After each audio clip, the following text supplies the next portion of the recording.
الملك يومئذ الحق للرحمن وكان يوما على الكافرين عسيرا.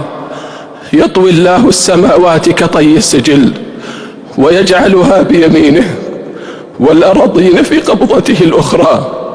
قال تعالى: وما قدر الله حق قدره والأرض جميعا قبضته يوم القيامة والسماوات مطويات بيمينه. سبحانه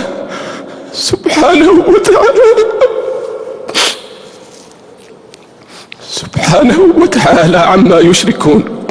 ثم يضع السماوات السبع على أسباع والأراضين السبع على أسباع ويهزون فيقول: أنا الملك.